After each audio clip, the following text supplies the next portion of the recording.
United States, New York, Queens, November 12, 2001. 6:30 a.m. JFK Airport is on high alert. The atrocity of 9/11 is still fresh in the minds of Americans. And for everyone in the airline industry, security is a major concern. On the tarmac, the crew of American Airlines Flight 587 prepare for a 3.5-hour flight to the Dominican Republic. Captain Ed States, the senior pilot, and his first officer, Sten Molen, carefully check the exterior of their aircraft. The son of a pilot, Molen has 10 years' experience with the company, joining American Airlines at the age of just 24. Like his father before him, Sten sees it as much more than a job.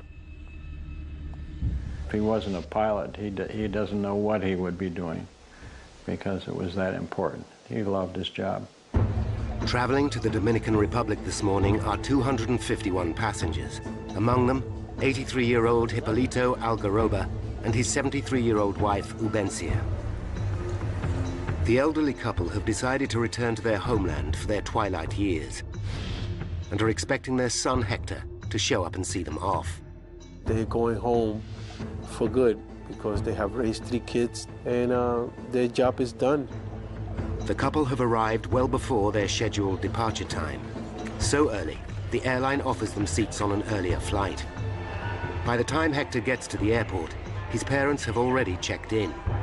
But his mother comes back from departures to say goodbye to her son. I'm fine. How's Dad? I asked about my father, and she said that he's fine, and he said he'll see me when I get there in a couple of months. And I gave her another kiss. I guess that was the kiss from my father. At 7 a.m., Ed States and Sten Molen begin pre-flight checks. The aeroplane is an Airbus A300-605R, capable of carrying up to 266 people. Built in Europe some 13 years ago, it is one of the oldest in the American Airlines fleet and has racked up over 37,000 hours of flying time. Nevertheless, the Airbus is recognized as one of the most reliable airliners in service. Today, though, that reliability has been undermined by the stringent new security measures. Every passenger is searched twice before boarding is allowed, and the scheduled takeoff time of 8:40 begins to slip. By 9 a.m., all 251 passengers are on board. I'll program the computer. Pre-flight checks are complete. Clear right. Clear left. And Flight 587 begins to taxi to runway 31L. It's a fine day, and Sten Molen, the co-pilot, will fly the plane on the first leg. 9:11 a.m. A Japanese Airlines 747 immediately in front of 587 is cleared for takeoff. The controller gives Molen and States a routine caution. He tells them there's a risk of air turbulence from the Japanese plane ahead. Clear for takeoff. American 587 heavy. Captain States knows that he must keep a safe distance between himself and the Japanese airliner. Every plane creates a wake of turbulent air as it takes off, which can affect following flights. You happy with that distance? We'll be all right once we get rolling. So you're happy? Their flight path will take them across Jamaica Bay and over the Rockaway Peninsula in the borough of Queens. It's a popular residential area, especially with New York's fire and police departments. Today is Veterans Day, a public holiday, but not everyone is having the day off. Okay, I'm off. Police Chief Michael Morley and his wife will be working. His mother-in-law is looking after their 2-year-old baby, Michael Jr. Okay, Mikey. It was just another day. I just had spent about the first week of not doing 12-hour days going down to the World Trade Center. Now, a week later, they started trying to get the police department to get back to normal. Mike Morley's next-door neighbor is Lois Shaw, a financial controller for a lighting company. It was a beautiful day, and I just left and got into my car, and I really didn't think about anything. And I'm just driving to work. Because it's a holiday, her husband Mark is at home. He's taking their 15-year-old son to the doctor. Jason, come on, let's go. If he can get him out of bed. I say, like, what are you doing in bed? And like any other teenager, he gives me that answer. I said, come on, it's time to get up, we gotta go. 9:14, Sten Molen starts the takeoff run. Rotate. 9:14 and 29 seconds. D2. Flight 587 lifts off. Positive rate, gear up, please. Ground control at JFK wishes them well and instructs Molen and States to contact New York departures. 9:15. Flight 587 is now at 1,700 feet. The departure controller gives them a navigation fix. New York, American 587, heavy turn left, proceed direct wavy. We'll turn direct wavy. American 587, heavy. 1 second later, the plane begins to shake. The pilots know the turbulence is likely to have come from the Japan Airlines jumbo up ahead. It's a routine hazard, and Molen flies through it. 250, thank you. The captain increases the speed of the plane to 250 knots, the maximum allowable at that height. But seconds later, the plane hits more turbulence. Sten Molen takes decisive action. Using his foot controls, he applies the rudder first to the right and then to the left to try and stabilize the plane. Back power. Again, Molen asks for more power to keep the aircraft under control. You all right? Yeah, I'm fine. Hang on to it. Hang on to it. Full power, please.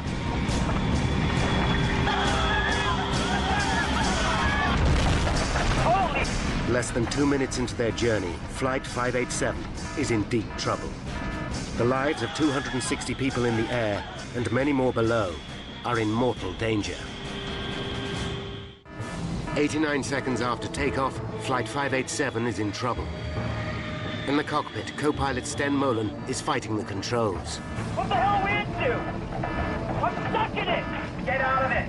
Get out of it! Far below, 53-year-old Pete Hayden, Deputy Chief of the New York Fire Department, is taking his first day off since September 11th. His attention is drawn to a plane making an unusual straining noise. It's struggling. I look up. It's lower in the sky than normal. I'm watching it, and the plane suddenly begins to break apart. Holy!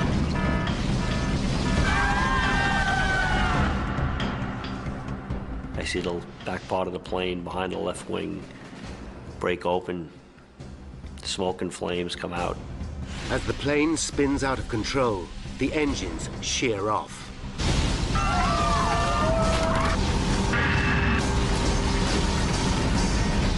Mark Shaw, still trying to wake his son, also hears the plane. And I think that it sounds just like the Concorde. Come on, Jason.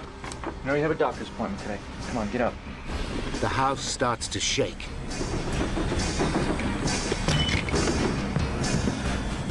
Pete Hayden watches in disbelief.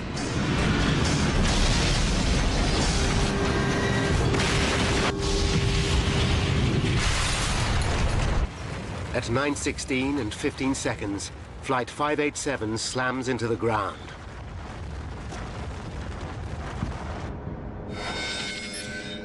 At 9:20 a.m., a pilot who has seen the crash alerts air traffic control at JFK. Now look out to the south of the aircraft crashing. Say again? An aircraft just crashed to the south of the field. An aircraft crashed south of the field? Aircraft fireball. Controllers see a black pall of smoke over the suburb of Rockaway. On the ground, an amateur cameraman captures the horrifying scene. Plane crashed. Where? Into the houses.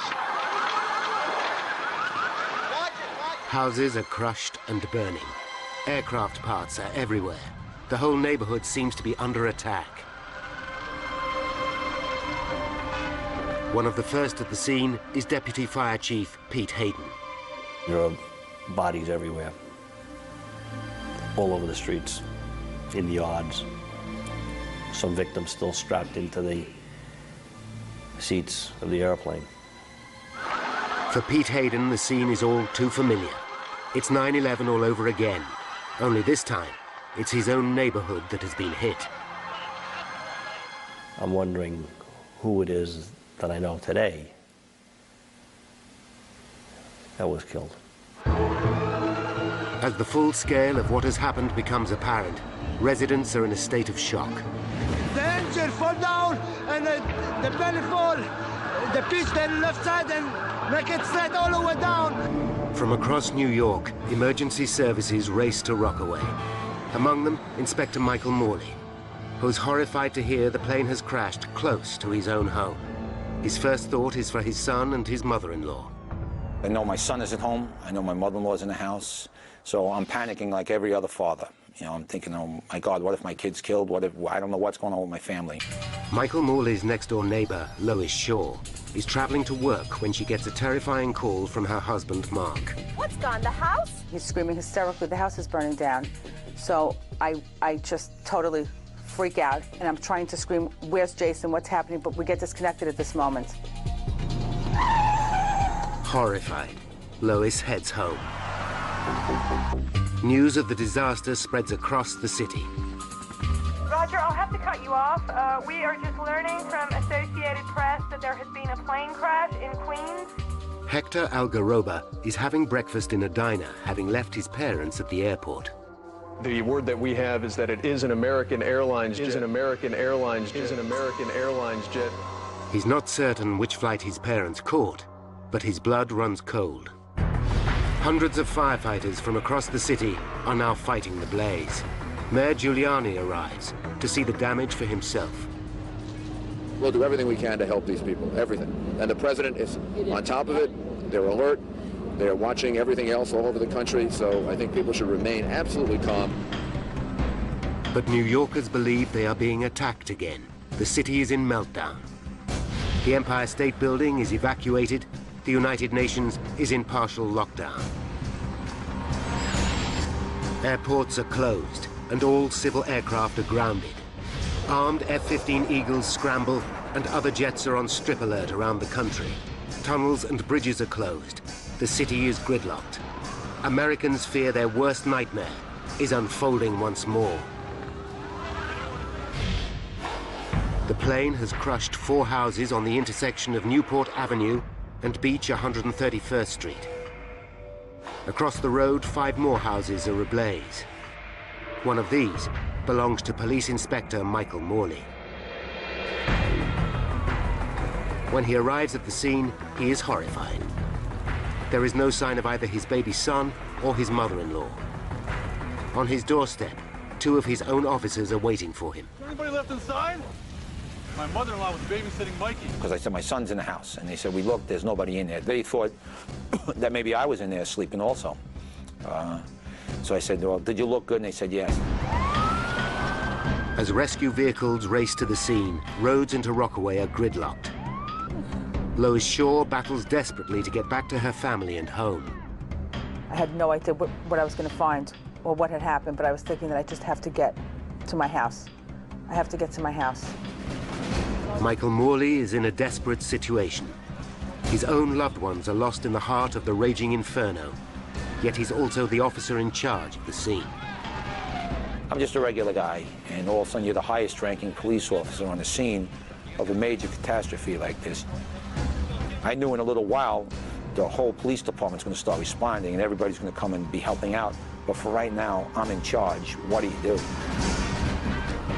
Desperate to find her son, Lois Shaw abandons her car. She runs towards her burning house until she comes to a police cordon. That's my house. I've got to get in there. 4 policemen, I remember, holding me back, and I was screaming, let me go. My son is in the house. Let me go. No, my son is in there. My son is in there, too. Please let me through. Michael Morley still has no idea what has happened to his own family. When senior police chiefs arrive, they hear his baby son and mother-in-law are missing.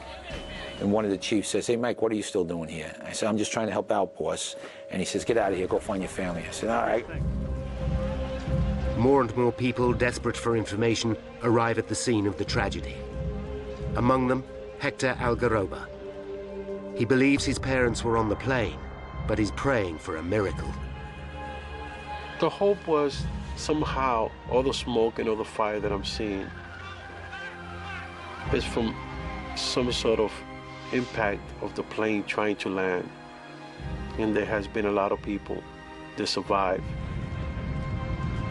I'm trying to cling to whatever hope, because the last thing a human being loses in life is hope. In the middle of the carnage, Lois Shaw is still looking for her family. I'm running to see if Jason is alive, and I feel unreal. All I see ahead of me is smoke. I can't see anything.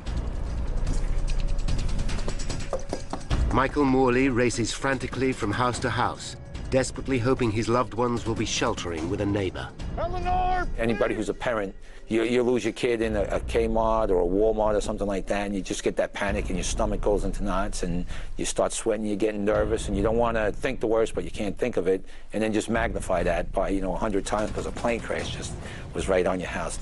Jason, answer me, Mark! Then, Lois Shaw hears the shout she's longing for. And I looked, and that's when I saw Jason and Mark. Lois! Lois, we're over here! Once I saw him alive, at that moment, that was all that I really cared about.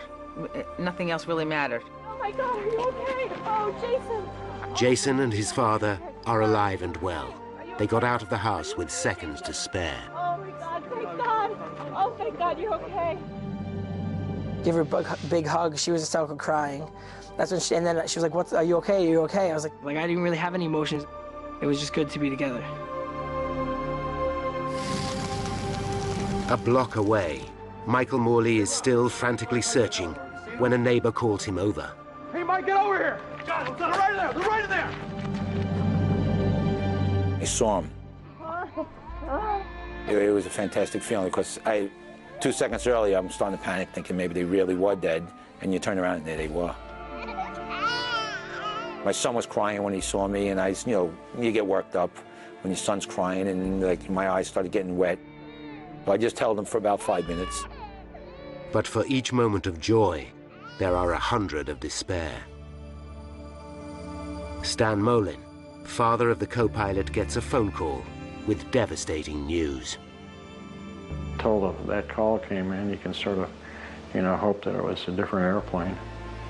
But that was the oh no, this can't be moment.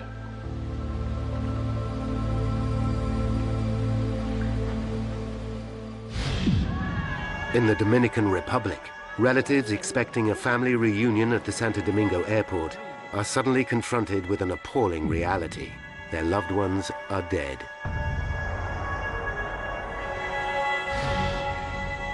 Hector cannot leave until he knows what has happened to his parents. He waits, hoping desperately.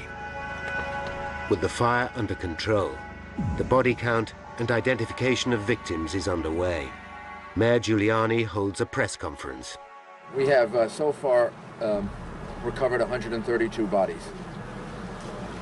And as the governor said, there were 255 people and crew members that were listed on the manifest. And I want to again express my sympathy and condolences to everyone involved. After the announcement, Giuliani meets the bereaved families and personally gives Hector the news he is dreading. He hugged me and gave me his condolences by telling me that my parents were on that flight.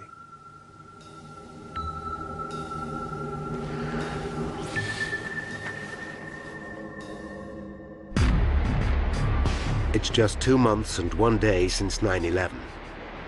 The parallels with America's worst terrorist outrage are striking. America looks to the White House for answers. At 12 p.m., White House Press Secretary Ari Fleischer makes a statement. First, information is always subject to change. We have not ruled anything in, not ruled anything out. Then President Bush interrupts a meeting with Nelson Mandela to make a statement. We sent our FEMA teams over. The FBI is over there. And this investigation is being led by the National Transportation Safety Board to make sure that the facts are fully known to the American people. How did Flight 587 end in catastrophe? Why did one of the most reliable aircraft in service break up in midair and come crashing down on a residential suburb? Now, by going deep into the investigation, we can reveal the facts behind one of the worst aviation disasters in US history, and how the truth sent shockwaves through the entire industry. Less than an hour after the crash, 21 NTSB officials, the GO team as they are called, are on their way. The man in charge is Bob Benson, a veteran investigator who's handled 94 major air disasters, including the 1988 Lockerbie bombing over Scotland. But not even Lockerbie can prepare him for pressure like this. It was particularly important for us to get this one right the first time. There was no payback in changing our minds or anything like that. Benson knows that the early hours of an investigation are the most critical. His team start gathering evidence at the crash site, a dangerous, shocking, and distressing business. From a personal standpoint, I'll take deserts, I'll take cornfields, I'll take mountaintops, I'll take swamps before I'll ever investigate accidents in cities. Potentially crucial clues also come from the surrounding area and from eyewitnesses who saw the plane break up in flight. And then the whole plane shook and the tail came apart. That's all I saw, and then it, boom.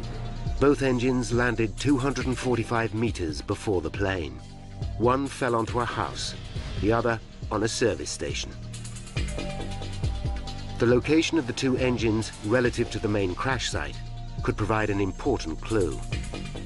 By plotting exactly where debris has landed, investigators should be able to determine the breakup sequence. The debris is scattered everywhere. Police and army boats are called in to gather parts from Jamaica Bay. Then, Benson personally witnesses a major discovery as he drives along the coast road.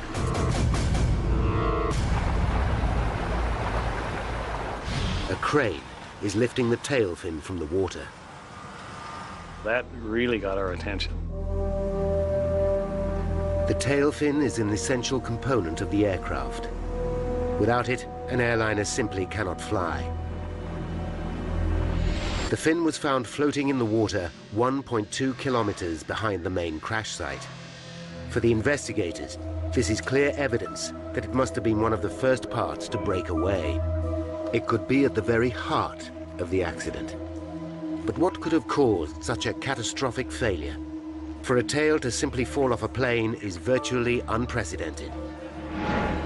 Of the hundreds of eyewitnesses who saw the crash, there is no doubt. This was a bomb. And I saw an explosion in the sky, and I saw the plane. It looked like one of its wings fell off. Just aiming for the ground, and I felt an impact, and then I saw smoke. Well, my neighbor was yelling, "Take cover," and I really thought, this is it, they've started bombing now. Even for a trained investigator, it's difficult not to jump to conclusions. We're not supposed to speculate at early stages of any investigation. It was very hard not to in this particular case. Hang on to it. Hang on to it. Hey, Mike, get over here. Got it. Right there. Right there. After the crash of an airliner into the New York borough of Queens, FBI forensic experts are searching for evidence of a bomb. They are also hoping to find two other key pieces of evidence: the plane's black boxes. The cockpit voice recorder should have recorded everything that was said by the pilots. The flight data recorder could tell them exactly how the plane performed throughout the flight. Each of the black boxes might unlock the mystery of the crash, but lead investigator Bob Benson knows finding either of them is likely to take days. Even then, they could be badly damaged. But just hours into the search comes an amazing stroke of luck. Marion Blakey, spokeswoman for the NTSB, makes an announcement. We have recovered the cockpit voice recorder. By now, there is a frenzy of speculation over the incident. Terrorism, is foremost in people's minds. But for Benson and the NTSB, the lack of any corroborating evidence to support the theory is troubling. There is no sign of suspicious activity at the airport, and no group has stepped forward to claim responsibility for the crash. They take a calculated risk and announce that even at this early stage, they believe this was not a deliberate act. It is the case that the National Transportation Safety Board is the lead agency because all information we have currently is that this is an accident. The plan backfires. Suspicious New Yorkers start to wonder if this is a cover-up. The NTSB takes steps to reassure the public. Should there be any indications of criminal activity, we will certainly make certain that the public knows as soon as we are aware of that, and the investigation would change at that point appropriately. For Benson and his team, the pressure is mounting. Finding the cockpit voice recorder is a huge step forward. With one of the black boxes and the tail fin in his possession, hopes are high they will be able to piece together the reasons behind the crash. Although the recorder is damaged, the tape is still intact and is rushed to NTSB headquarters in Washington. Away from the glare of the media, investigators start to analyze the chilling final moments of the flight. Let's go for power, please. Every word, every sound is carefully analyzed. 89 seconds into the flight comes a chilling sound on the tape. There is a loud bang. Immediately afterwards, the crew can be heard struggling with the controls. You all right? Yeah, I'm fine. Hang on to it. Hang on to it. Could this bang be the sound of an explosion? Perhaps there was a bomb after all. With the second black box, the flight data recorder still missing in the smoking wreckage, Benson knows that the truth will be hard to find. Without that, it makes telling the story more speculative and more difficult. For 2 days, investigators hunt through mountains of debris for the vital recorder. But instead of where they are looking, the next lead comes from 3 kilometers away. A pair of security cameras on the Triborough Bridge have captured the last moments of the aircraft.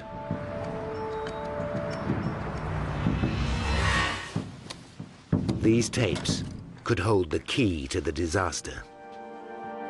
In the grainy footage, the Airbus can just be seen as a black dot.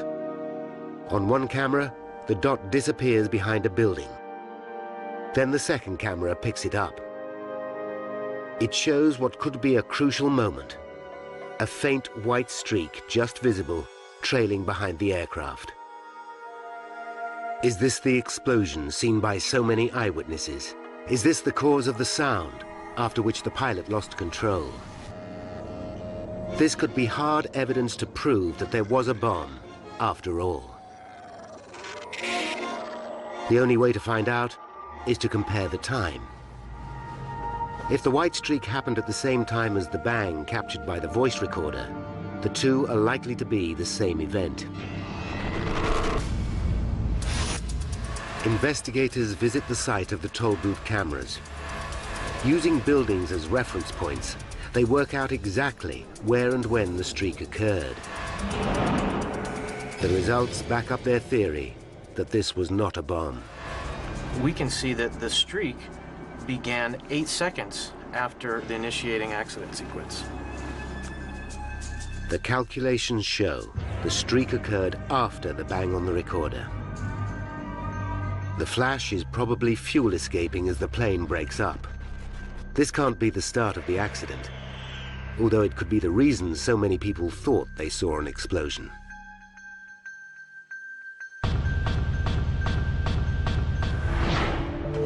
Then, back at the crash site, comes a dramatic development. Investigators get the news they have been desperate to hear.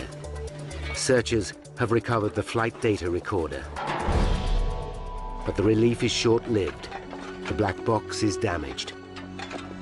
The NTSB sent it back to the manufacturers to see what, if anything, can be retrieved.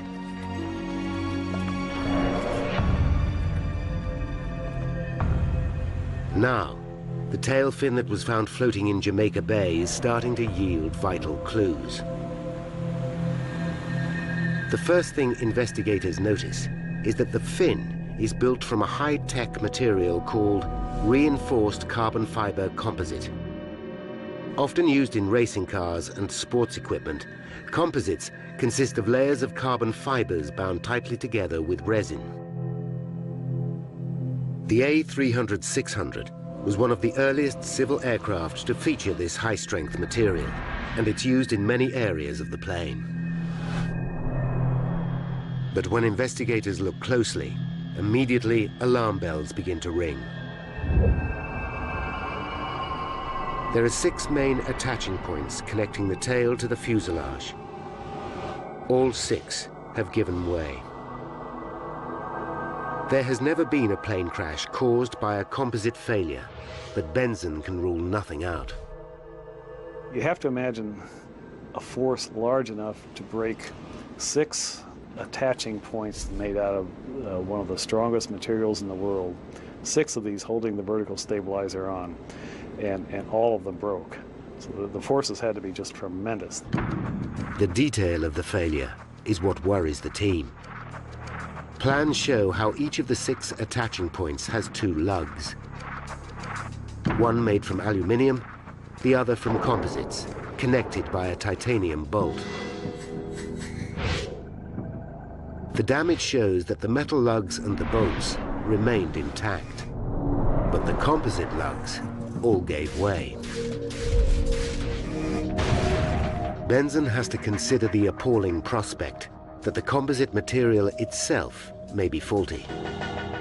With 240 similar planes still in service and thousands more using similar technology, it would have huge implications throughout the aviation industry. There's something that the composite creators or designers missed 25 years ago. It's now just starting to rear its ugly head. That's bad news for a lot of airplanes that are already flying. Proving that the carbon fiber is to blame will need hard physical evidence. Benson urgently dispatches the stabilizer to specialist labs at NASA to see if they can detect any weakness. Using scanning electron microscopes, experts check over 3,000 square centimeters of surface, magnifying the material by up to 5,000 times as they search for any imperfection. It's a painstakingly slow process, and the pressure is building on Benson and his team all the time. It keeps you awake at night. You've got a lot riding on these things, and the eyes of the world initially, and then later on, the eyes at least of the aviation industry are on us. The pressure is also growing on Airbus. Is the design of their aircraft at fault? Has there been an error during assembly? They scrutinize every lug, bolt, and fitting on the tail, including the vertical stabilizer, as it is called. After hundreds of hours of work studying Airbus's design and construction methods, NASA and NTSB scientists finally give the plane a clean bill of health. They can find nothing wrong with the aircraft or the materials used to build it.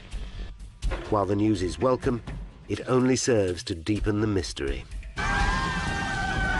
Although we were relieved in that aspect, we knew we had a long row ahead of us because we still had no idea why the vertical stabilizer really came off. Then, just as the investigation seems to have stalled, comes a vital turning point. Information from the damaged flight data recorder has at last been retrieved. I was very, very relieved.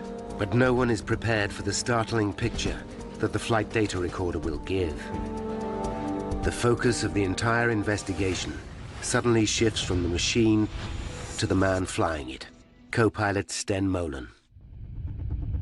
83 seconds after takeoff, the recorder shows that Molen applied 5 extreme movements of the rudder, causing the plane to lurch violently from side to side. The plane slips sideways to its direction of travel, first one way and then the other. I've looked at a lot of flight data readouts in my time. I've never, ever seen that particular type of activity occur. They realized that traveling at nearly 470 kilometers per hour, the aerodynamic stresses on the 130-ton Airbus would have been extraordinary. They were virtually unprecedented to us. We were amazed. It seems as though on the fifth movement of the rudder, the entire tail fin broke off. The implication is extraordinary. Simply by manipulating the controls, the pilot broke the aircraft.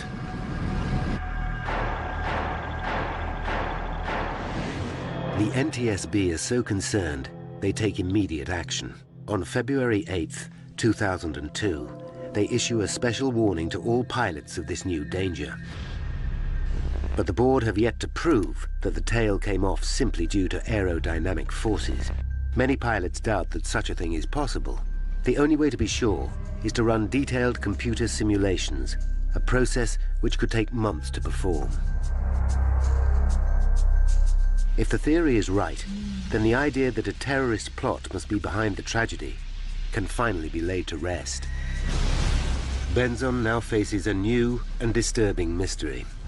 Why did the pilot act in this way? Investigators believe they are close to uncovering the cause of the tragic crash of Flight 587. The flight data recorder shows that the co-pilot, Sten Molen, applied 5 rapid inputs to the aircraft's rudder pedals, which could have overstressed the tail fin, causing it to break off completely. Now the question is, why would he do such a thing? They listen again to the cockpit voice recorder.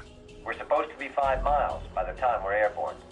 One possible theory is wake turbulence. Wake turbulence is all too familiar to accident investigators. It's a region of spinning air left behind as a plane passes. These vortices can sometimes turn a following plane upside down. But the team quickly realized that this cannot be the cause of the crash. The turbulence was not strong enough to seriously affect a plane the size of the Airbus. The bigger the airplane, the less effect wake turbulence has on it. A300 is a pretty big airplane. Then comes evidence which changes everything. The investigation team interview Molen's friends and colleagues, and they discover a vital piece of information. A pilot and former colleague recalls an earlier trip with Molen. During an encounter with turbulence, he used the rudder aggressively, even though there was no apparent risk to the plane. The evidence is conclusive. Molen had reacted in the same way before. When those pilots came forward and told us about the first officer's propensity to overreact on the rudders, that was a eureka moment for us. But the revelations don't stop there. When questioned at the time, Molen said he had been trained to use the rudder in this way by American Airlines.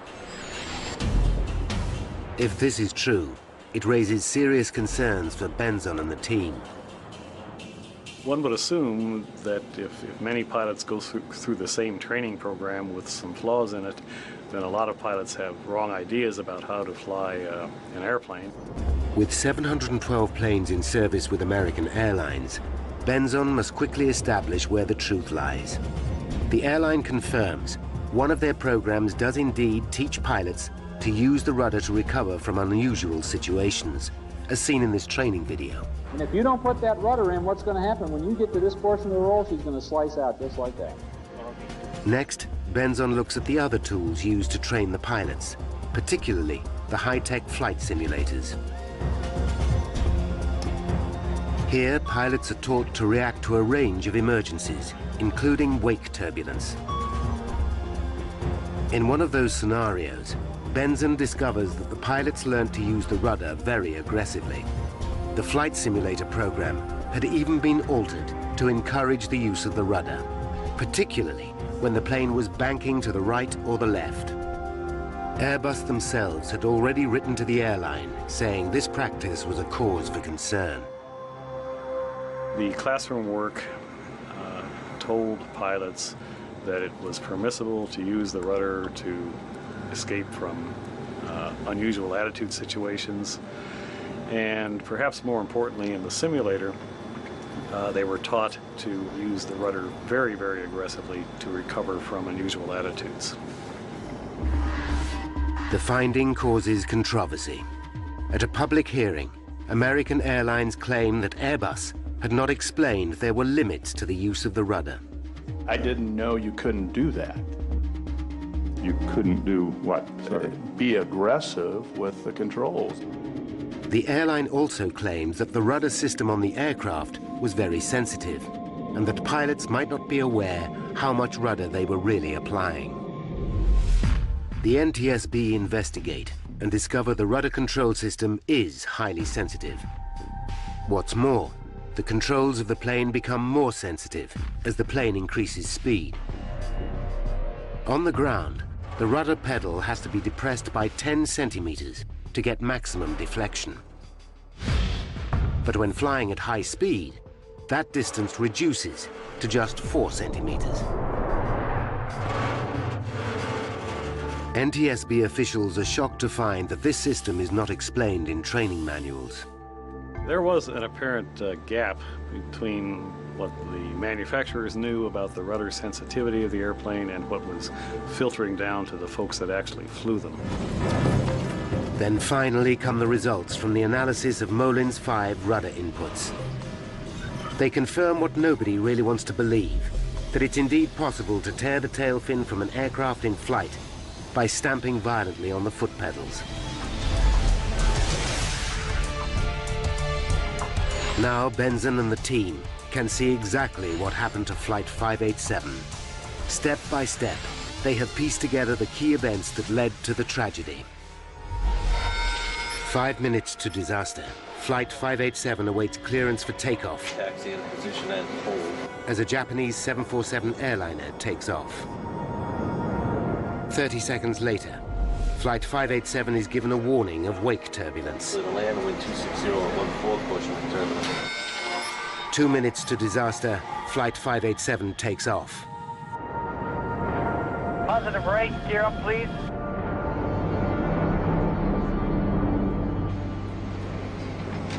One minute to disaster, 587 encounters turbulence for the first time. Sten Molin flies through it.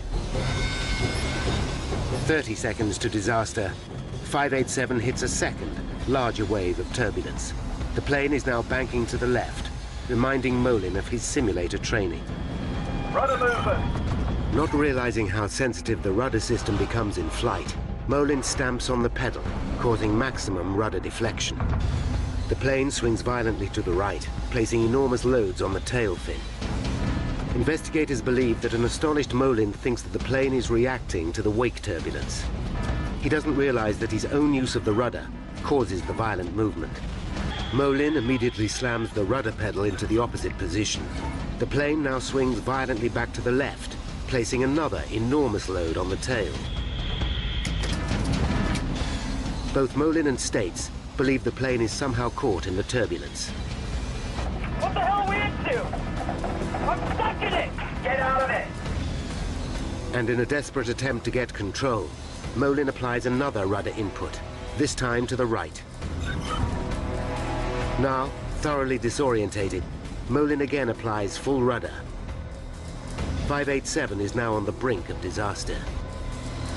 Finally, on the 5th rudder input, all 6 lugs connecting the tail to the fuselage tear apart. The plane is now doomed.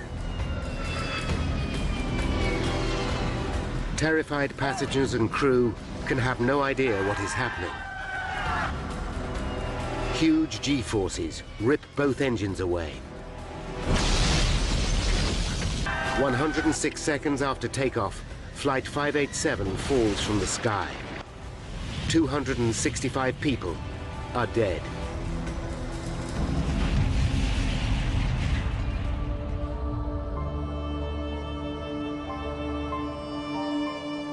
Important lessons have been learned from the tragedy. Airbus have issued a bulletin reminding pilots how to use the rudder, and American Airlines have modified their training program. Together with the NTSB, the aviation industry has moved to ensure that such a terrible accident will never happen again.